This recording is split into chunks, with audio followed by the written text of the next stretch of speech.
2000년 전 예수께서는 2000년 후 이 세상을 살아가는 우리들을 위해 십자가에서 죽으셨습니다.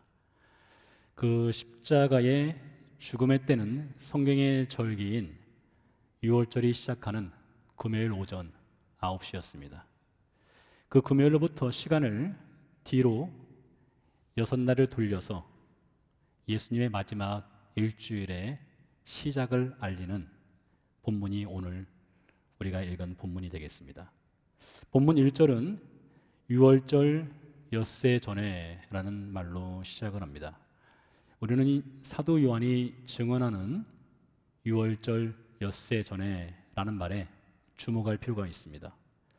구약성경은 이스라엘 백성에게 하나님이 3번의 절기를 지키도록 명하고 있습니다. 그 절기는 3, 4월 사이에 있는 유월절, 5, 6월 사이에 있는 맥추절, 그리고 10월경에 있는 초막절입니다. 이 중 3, 4월에 해당하는 유월절, 그 유월절의 유래는 이렇습니다. 이스라엘 백성이 400년 동안 애굽에서 노예살이를 하였습니다. 이들이 처음부터 노예 생활을 한 것은 아니었죠. 창세기 37장 이후부터 보면 야곱의 아들 요셉이 형들의 손에 팔려 애굽으로 내려갑니다. 그때 요셉의 나이가 17살, 요즘 말로 하면 고등학교 2학년 혹은 3학년 정도 되는 나이였습니다. 애굽으로 팔려간 요셉은 30세가 될 때까지 애굽의 군대 장관, 지금으로 말하면 국방부 장관이라고 할 수가 있겠죠. 국방부 장관 보디발의 집에서 노예로 살다가 억울하게 누명을 쓰고 정치범 수용소에 수감되어 옥살이를 합니다. 13년 동안 노예와 옥살이를 거쳤습니다. 그리고 그의 나이가 30세가 되었을 때에 애굽의 왕 바루의 꿈을 해석합니다. 애굽에 있을 7년 풍년과 7년 흉년에 관한 꿈 해석과 그 대비책을 조언한 후 그 옥살이를 하던 요셉이 수직 상승해서 애굽의 2인자 총리의 자리에 오르게 됩니다. 당시 가나안에 살고 있었던 요셉의 형제들이 양식을 사기 위해 애굽으로 내려왔다가 요셉을 만나게 되지요. 그 후 요셉의 형들과 아버지 야곱 가족이 요셉이 총리로 재직 중인 애굽으로 내려와서 고센 땅에 정착을 하게 됩니다. 당시만 하더라도 야곱 가족은 총리인 요셉의 보호 아래서 평안하게 안정되게 생활을 하였습니다. 그러다가 요셉이 세상을 떠나고 요셉을 총리로 세웠던 바로 역시 죽습니다. 그 뒤에 등극한 애굽의 바로는 이스라엘 백성들의 숫자가 인구수가 늘어나자 애굽의 위협적인 존재가 된다 하여 그들을 노예로 삼아 버립니다. 이렇게 하루아침에 노예가 돼버렸습니다. 그리고 400년 동안 결코 짧지 않은 그 연수 동안 이스라엘 백성들이 노예 생활을 합니다. 그 후 하나님께서 모세를 통해 이스라엘 백성들을 출애굽시키게 되죠. 유월절은 출애굽 그 D-Day, 출애굽하던 날에 관련된 사건입니다. 관련된 절기이죠. 그날 이스라엘 백성들이 양을 잡습니다. 그리고 양의 피를 집 현관문에 바르게 되죠. 하나님의 죽음의 사자가 하늘에서 내려와서 애굽 땅에 있는 모든 장자들과 짐승의 첫 것을 죽이러 내려왔을 때 집 현관문에 피가 발라져 있는 것을 보면 유월, 패스오버 한다라고 해서 이름이 유월절이란 절기가 탄생하게 된 것입니다. 따라서 이 유월절이라고 하는 것은 생명과 죽음의 경계선 사이에 있는 절기가 되겠습니다. 양의 피가 발라져 있으면 살고 양의 피가 발라져 있지 않으면 죽는 것이죠. 하나님은 이 출애굽 때 만드신 그 유월절 절기를 대대로 지키도록 명을 하였습니다. 그래서 오늘 본문 1절에 보면 유월절 엿새 전에 라는 말로 시작하는 것도 출애굽 시대로부터 약 1400년 혹은 1500년이 지난 예수님 시대에도 여전히 하나님의 명하신 그 유월절 절기를 지키고 있다는 것을 알 수가 있습니다. 그래서 해마다 유대인들은 유월절을 지키면서 하나님이 그들 조상에게 베푸신 하나님의 구원의 은혜에 감사하였습니다. 그래서 이 유월절이 우리에게 가르쳐주는 중요한 그 속도, 그 의미가 있다면 하나님이 값없이 베풀어 주신 은혜를 기념하는 것이 유월절입니다. 출애굽하던 날 하나님의 죽음의 사자가 이스라엘 백성의 거주지인 고센 땅이나 애굽 사람들이 살고 있는 마을이나 도시의 집에 가서 하나님의 죽음의 심판을 행할 때에 그 집에 누가 사는지, 이스라엘 백성인지 애굽 사람인지 어떤 민족의 인종인지를 전혀 고려하지 않았습니다. 죽음의 사자가 본 곳은 피가 발라져 있느냐? 발라져 있지 아니하냐.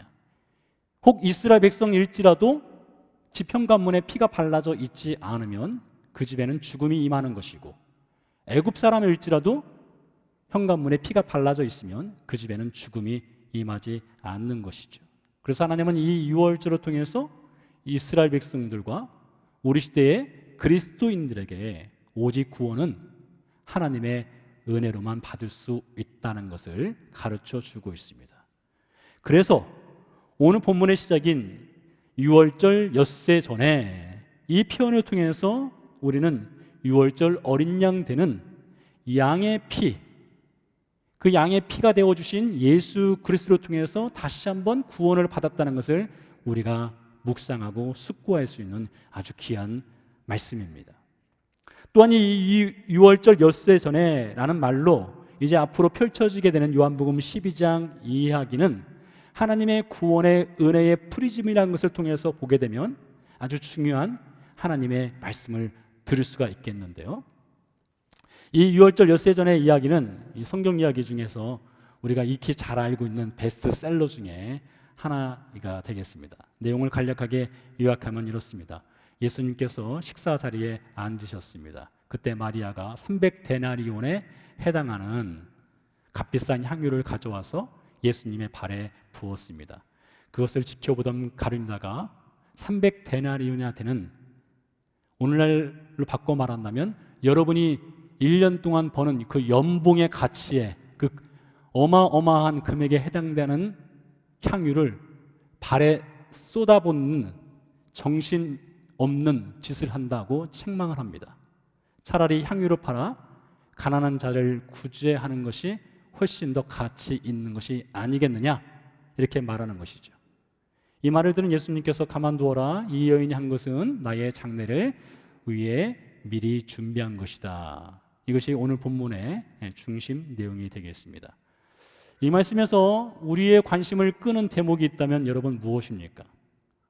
혹 우리 중에는 일반 직장인의 연봉에 해당하는 이 어마어마한 금액의 향유를 예수님의 발에 붓다니 이거 너무 과한 거 아니야? 이런 생각을 할 수도 있을지 모르겠습니다. 가룟유다의 말대로 그 정도의 금액이면 가난한 자들을 얼마나 많이 구제할 수 있는데 훨씬 더 유용하게 쓸 수 있을 텐데, 이런 질문을 할 수도 있겠죠. 만일 제가 죽었는데 제가 들어갈 관의 가격이 1년치 연봉을 들여서 사는 관이라면 저도 죽었다가 벌떡 일어날 것 같습니다. 어떻게 그렇게 비싼 관을 쓸 수 있느냐면서 죽었다가 그냥 살아 돌아올 것 같습니다.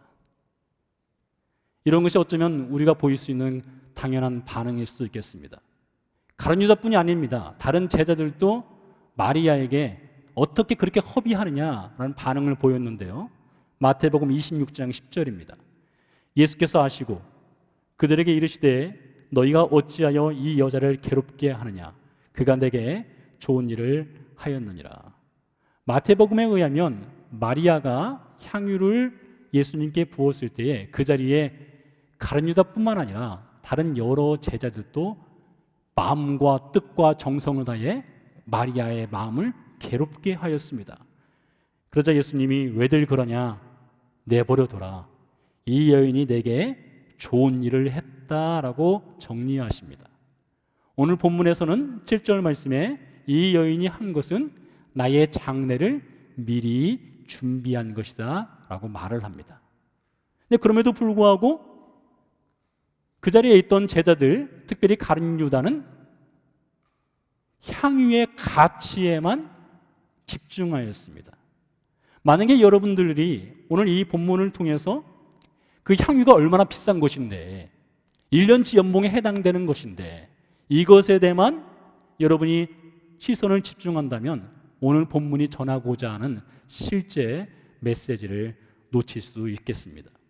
우리는 이 신약과 구약 성경을 통해서 하나님이 베푸신 그 구원의 은혜가 무엇인지를 확인하는 것이 참 중요합니다. 하나님의 은혜가 있는 곳에는 신앙의 열매가 있습니다. 하나님의 은혜가 있으면은 우리가 넘어져도 다시 일어설 수 있는 힘이 있어요. 그래서 우리가 이 말씀을 통해서 하나님의 구원의 은혜가 있는 그것을 좀 찾고 발견하고 그것을 소화시키는 것이 참 중요합니다. 자, 1절 말씀을 다시 한번 읽어보도록 하겠습니다. 1절 말씀입니다. 6월절 엿새 전에 예수께서 베다니에 이르시니 이곳은 예수께서 죽은 자 가운데서 살리신 나사로가 있는 곳이라. 자, 이 말씀은요, 바로 앞장인 요한복음 11장에 있는 사건을 축약해서 요약한 것이 되겠습니다. 요한복음 11장에 보면 나사로가 죽었습니다.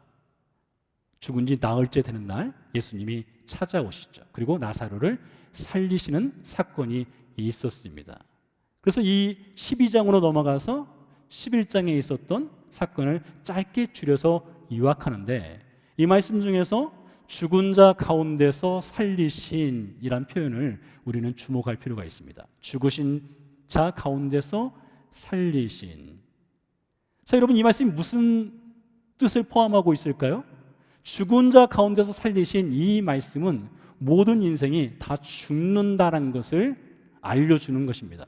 저와 여러분이 알고 싶지 않든 알고 싶든 생각하든 생각하지 않든 모든 인생은 다 죽는다는 것을 알려주는 것이 죽은 자 가운데서라는 표현입니다. 근데 동시에 사도 요한은 뭐라고 했는가 하면 죽은 자 가운데서 살리신이란 말에 또 강조를 하고 있는 것을 보일 수 있습니다. 이 말은 모두가 죽지만 그 가운데 생명을 다시 얻는 자들이 있다라는 것입니다. 그러니까 이 세상 사람들이 다 죽죠. 우리도 죽습니다. 그러나 그 가운데 생명을 얻는 사람들이 있다는 것인데 그 주인공이 누굽니까? 오늘 본문에서는 나사로가 되겠습니다. 수많은 사람들이 죽었는데 그 중에서 예수께서 나사로를 무덤 가운데서 그를 살려내셨습니다. 그것을 예수님이 다시 한번 방문을 하게 된 것입니다. 2절 말씀입니다. 거기서 예수를 위하여 잔치할세 마르다는 일을 하고 나사로는 예수와 함께 앉은 자 중에 있더라. 예수님이 6월절 엿새 전에 베다니를 다시 방문했을 때에 마르다, 마리아, 나사로 3남매입니다. 3남매가 동네 잔치를 열었습니다. 나사로가 죽음에서 살아온 것을 축하하고 또 예수님께 감사를 표시하기 위해서 동네 잔치를 열은 것입니다. 그 죽음에서 살아 돌아온 나사로가 지금 어디에 앉아 있어요? 식탁 앞에 앉아 있습니다. 그리고 죽은 자 가운데서 살아나온 나사로가 앉아 있는 식탁 반대편 맞은 자리에는 누가 앉아 있는가 하면 예수님이 앉아 있습니다. 생명을 다시 주신 예수님이 앉아 있는 것이죠. 그리고 그 예수님은 엿새 뒤에 죽는 자리로 나아가시는 분입니다. 그러니 지금 이 식탁을 사이에 두고 살리심을 받은 한 인생과 그에게 생명을 주신 예수님, 그를 위해서 죽으러 가는 예수님이 같은 식탁에 앉아 있는 것입니다. 여러분, 이 장면을 마음속으로 한번 그림을 그려보시기 바랍니다. 카메라의 앵글이 비춰진다면, 초점을 맞춘다면 한편에는 죽음에서 살림받은 나사로에게 초점을 맞출 것이고 그 반대편으로는 그를 살리신 예수님, 그러나 이제 곧 죽으러 가는 예수님에게 초점을 맞출 것입니다.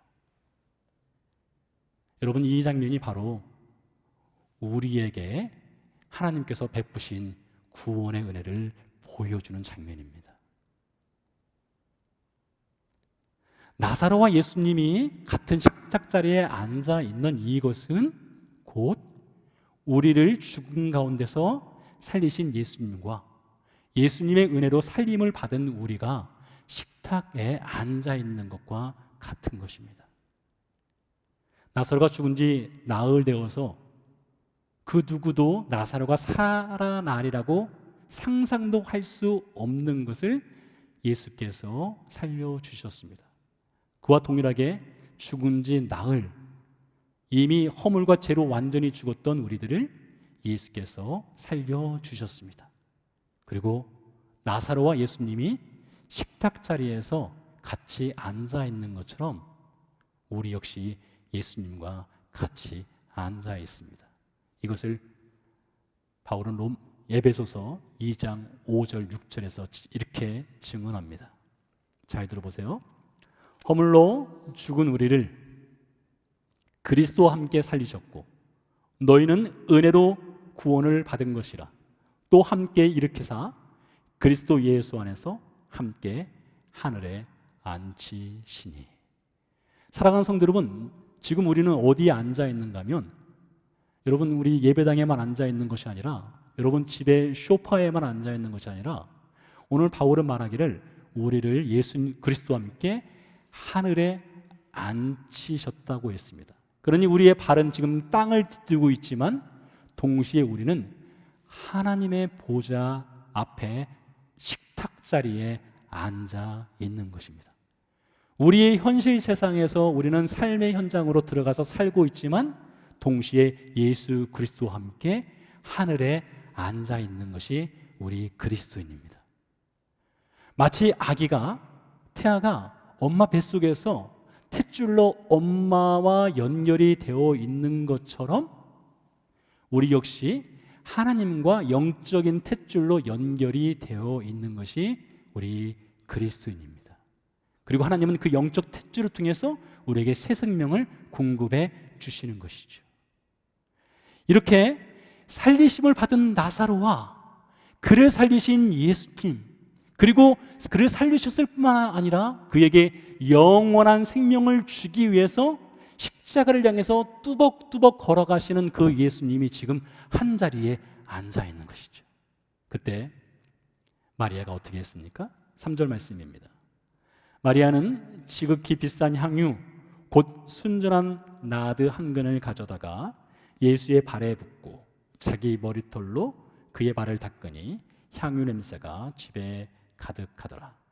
이 3절 말씀에 대해서 좀 나누기 전에 2절로 잠시 돌아가서 2절에 나오는 마르다에 대해서 말씀을 드리는 것이 좋겠다 싶습니다. 2절에 보면 거기에 예수를 위해 잔치할 때 마르다는 일을 하고 라는 기록이 있습니다. 마르다는 일을 하고. 여러분 아실지 모르겠지만 이 요한복음 12장 사건보다 이전에 예수님께서 베다니 마리아와 마르다 그리고 나사로의 집을 여러 차례 방문한 기록이 나옵니다. 그 중에서 누가복음 10장 38절 이하에 보면 예수님께서 마르다와 마리아의 집에 방문했을 때의 장면의 이야기가 등장을 하는데요. 그때 마르다가 주방에서 열심히 예수님을 위해서 음식을 만들고 있었고 마리아는 거실에서 예수님의 말씀을 듣고 있는 장면이 연출됩니다. 마르다는 그날 예수님이 좋아하시는 음식을 만드는데 굉장히 바빴습니다. 예수님이 갈비를 좋아하셨는지 스테이크를 좋아하셨는지 회를 좋아하셨는지 햄버거를 좋아하셨는지 모르겠으나 열심히 음식을 만들고 있었습니다. 근데 마리아는 거실에 앉아 있거든요. 그래서 마르다가 불평을 하죠. 예수님께 불평을 늘어놓습니다. 그때 예수님께서 이렇게 정리를 하십니다. 마르다에게 말하기를 너무 많은 거 준비할 것 없다. 몇 가지를 준비하든지 한 가지만 해도 좋다. 마리아는 이 좋은 편을 선택했으니 빼앗기지 아니하리라 라는 말씀으로 이야기가 결론되어집니다. 자, 그때 마르다는 주방에 있었고 마리아는 거실에 있었는데요. 예수님 말씀을 듣고 있었는데요. 오늘 본문에도 보면 마르다가 어디에 있습니까? 그녀는 여전히 주방에 있습니다. 그녀는 주방을 떠나지 못합니다.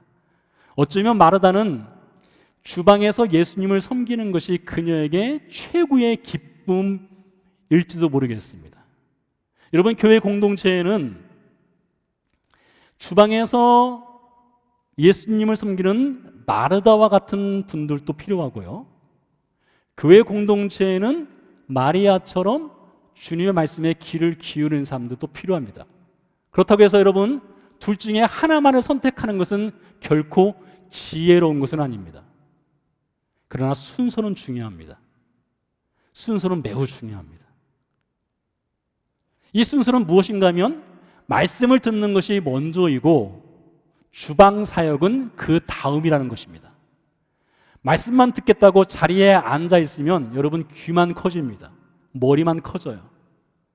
그리고 행함이 없기 때문에 영적 근육이 점점 힘이 빠지게 돼 있습니다. 말씀만 들으면 그래요. 반대로 말씀 없이 주방에만 있으면 영적 체력이 쉽게 고갈됩니다.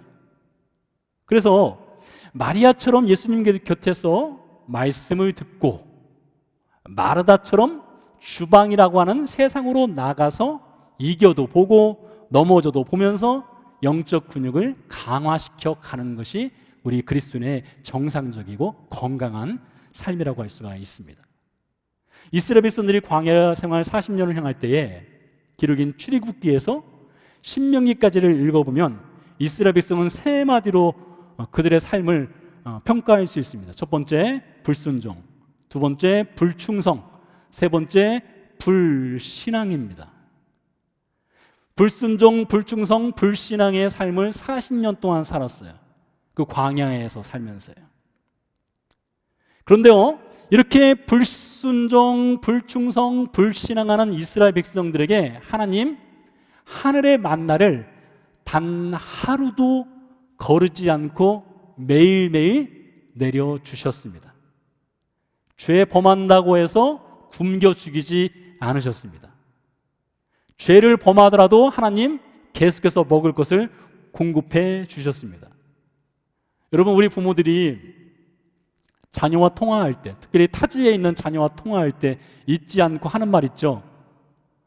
뭐합니까? 무슨 말 합니까? 밥 먹었냐? 이 말 하지 않습니까? 저희 어머니도 저랑 통화하면은 밥 먹었냐? 이 말 합니다. 저도 제 아들이 살고 있는 미주리에 살고 있는데 아들과 통화할 때 밥 먹었냐? 시도 때도 없이 물어보는 것이 밥 먹었냐? 이건 물어봅니다. 여러분, 우리 하나님이 바로 그러신 분이세요. 우리 하나님은 우리 인생에게 밥은 먹고 사냐? 이거 물어보십니다. 밥은 먹고 살아가고 있냐? 이건 물어보세요. 신명기 8장 4절이 그것을 증언합니다. 신명기 8장 4절입니다. 이 40년 동안 내 의복이 헤어지지 아니하였고 내 발이 부르트지 아니하였느니라. 여러분, 40년 동안 불순종하고 불충성하고 불신앙을 갖고 있었던 이스라엘 백성입니다. 그런데 하나님 그들의 옷이 헤어지지 않도록 했습니다. 그들이 걸어가는 발이 부르트지 않게 했습니다. 그들에게 매일매일 만나를 공급해 주었습니다. 불순종할지라도 밥은 먹고 살아야 되지 않느냐? 밥을 주셨습니다. 우리 신자들이 날마다 세상 속에서 자주 넘어집니다. 연약해서 죄도 범합니다. 이번 주에도 다음 주에도 우리는 또 넘어질 것입니다. 그러나 우리 하나님은 그렇다고 해서 우리를 영적으로 굶겨 죽이시는 분이 아닙니다. 그 은혜의 만나를 내려주기를 하나님 인색하거나 멈추지 않습니다. 죄를 범하더라도 만나는 먹고 살아야 되지 않느냐, 영적 근육을 강화시켜야 되지 않느냐 하면서 말씀의 만나를 내려주십니다. 그러면서 하나님은 점점 우리로 하여금 영적인 근육을 강화시켜 나가고 세상에서 이길 힘을 주시는 것이죠. 그래서 오늘 주방에서 일을 하고 있는 마르다, 그녀가 주방에서 일을 할 수 있는 것, 기쁨으로 예수님을 섬길 수 있는 것은 우리 하나님의 영적인 만나의 공급함이 있기 때문에 그녀가 주방에서 일을 하는 것이고요, 죽음에서 살아 돌아온 나사로가 예수님과 함께 식탁 자리에 앉아 있을 수 있는 것 역시 하나님의 영적인 만나가 그에게 공급되었기 때문이고요. 마리아가 순전한 나디 향유를 예수님의 발에 부을 수 있었던 것 역시 하나님의 은혜의 만나가 그녀에게 주어졌기 때문에 가능한 것입니다. 이렇게 삼남매가 같이 동네 잔치를 벌이고 있는 이 장소를 오늘 말씀에서는 예루살렘 올리브산 뒤편에 있는 베단이라고 하고 있습니다.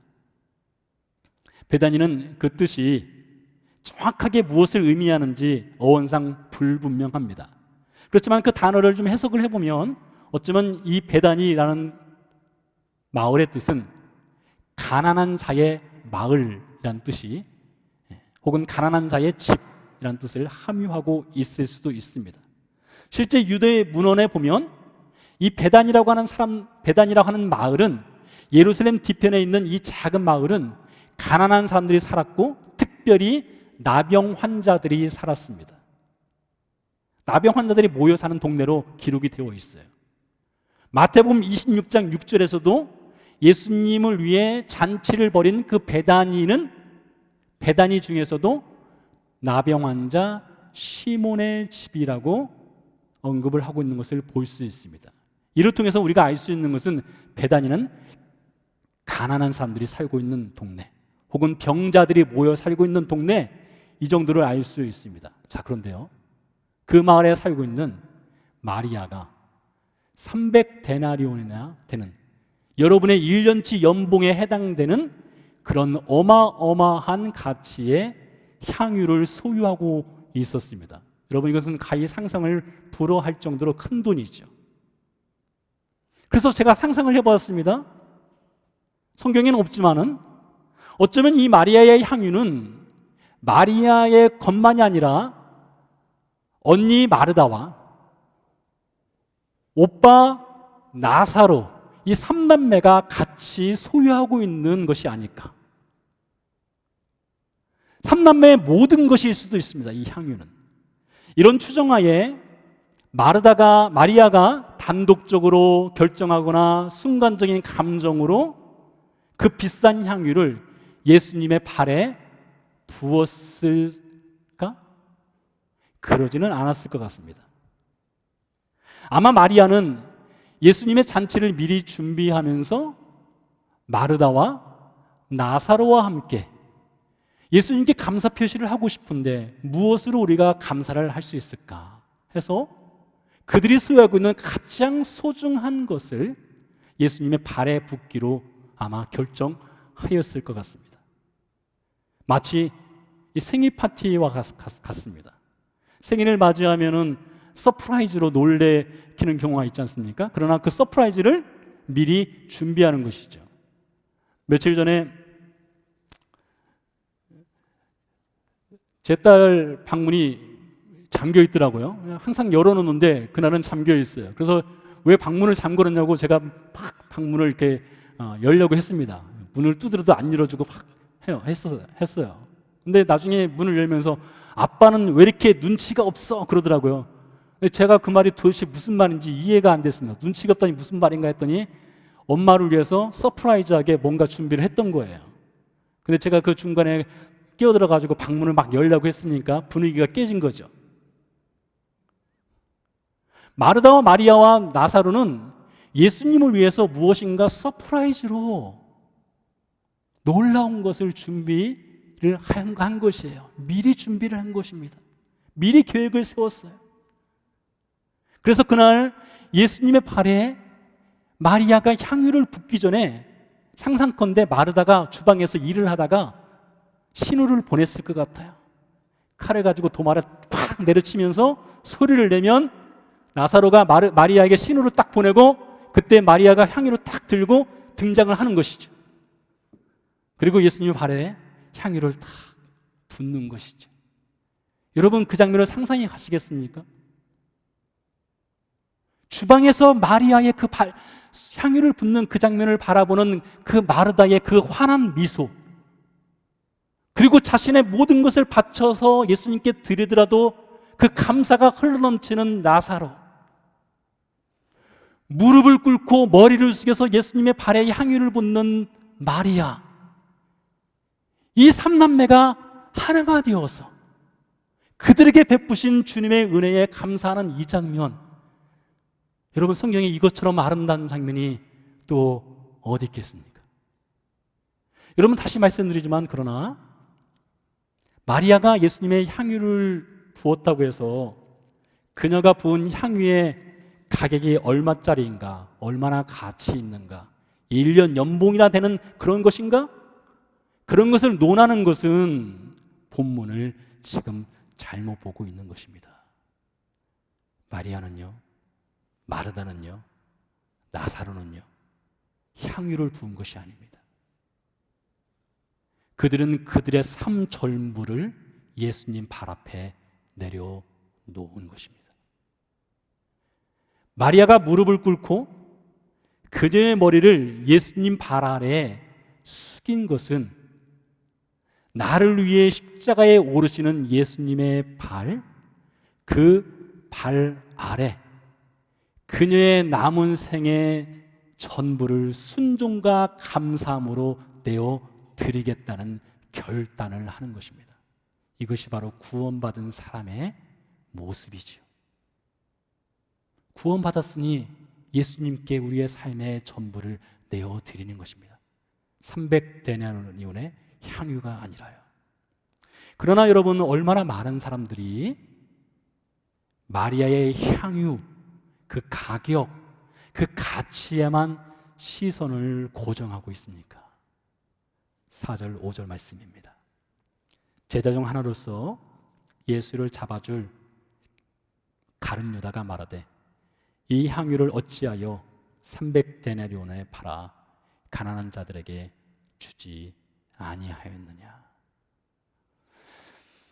마리아가 예수님의 발 아래 무릎을 꿇고 고개를 숙여 손에 들고 있는 향유병을 이렇게 쏟고 있을 때, 붓고 있을 때에 가룟 유다는 무엇을 봤을까요? 마리아의 손에 들린 그 향유병만을 보고 있었습니다. 가룟 유다는 즉시 그 향유병의 가치를 계산했습니다. 300데나리온, 1년치 연봉. 그 돈을 쓸데없이 허비한다고 말하고 있습니다. 그 가룟 유다가 며칠 뒤에 예수님을 은 30에 팔아버리게 되죠. 복음성가 내게 있는 향유 옥합, 이 노래 가사에 보면 이런 내용이 있습니다. 내게 있는 향유 옥합 주께 가져와 그 발 위에 입 맞추고 깨트립니다.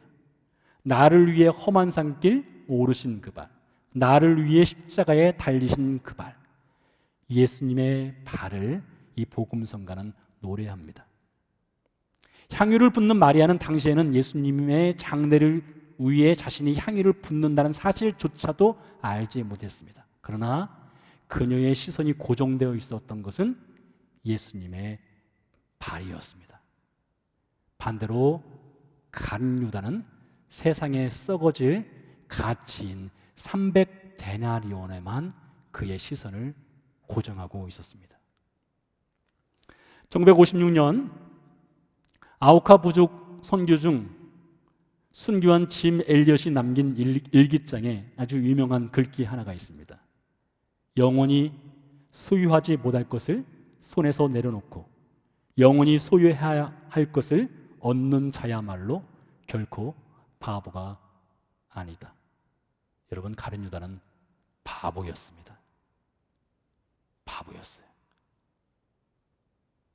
그는 훅 불면 사라질 향유의 가격에만 매달려 있었습니다.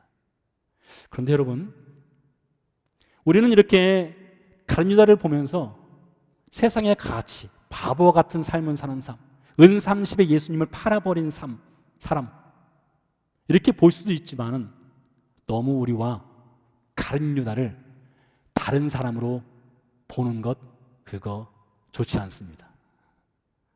왜냐하면 우리도 얼마든지 가룟 유다가 될 수 있기 때문입니다. 우리도 얼마든지 가룟 유다처럼 은 30에 예수님을 팔아가고 있는 삶을 세상 속에서 살아갈 수 있기 때문입니다. 우리 일상생활 중에 우리는 얼마나 자주 가룟 유다처럼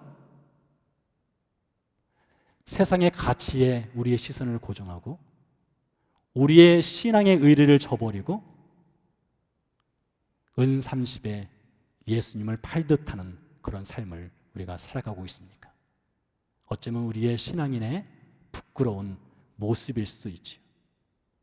그래서 나단 선지자가 다윗을 향해서 당신이 바로 그 사람이요 라고 포인팅을 했던 것처럼 이 성경의 가룟 유다는 우리를 향해서 너도 나와 비슷하지 않느냐 이 말씀을 하고 있을지도 모릅니다. 얼마든지 우리 안에 가룟 유다가 숨어 있을 수 있거든요. 그럼에도 불구하고요, 6월절 엿새 전에 우리를 살리기 위해서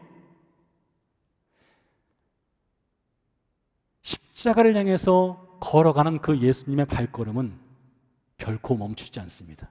돌아서지 않습니다. 십자가를 향해서 걸어가시는 그 예수님의 그 발은 뚜벅뚜벅 골고다를 향해서 갑니다. 그리고 하늘의 미랄이 되어서 죽으시고 우리에게 생명을 주셨습니다. 그리고 우리를 주님의 식탁 자리로 초대하셔요. 오늘도 넘어지고 내일도 넘어지지만 주님께서 그 식탁 자리에서 밥은 먹고 사냐? 밥은 먹어야 되지 않느냐? 여러분, 세상에 사는 것이 얼마나 힘들고 어렵습니까?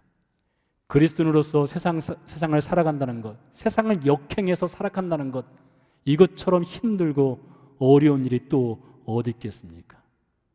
그래서 주님은 우리를 잘 아셔요. 우리가 얼마나 자주 넘어지는지, 우리가 얼마나 자주 가룟 유다가 되고자 하는 그런 갈등 속에 살아가고 있는지를 잘 아십니다. 그래서 우리 주님이 우리에게 늘 하시는 것이 있어요. 밥은 먹고 살아라. 우리 찬양 드리고 기도하시겠습니다.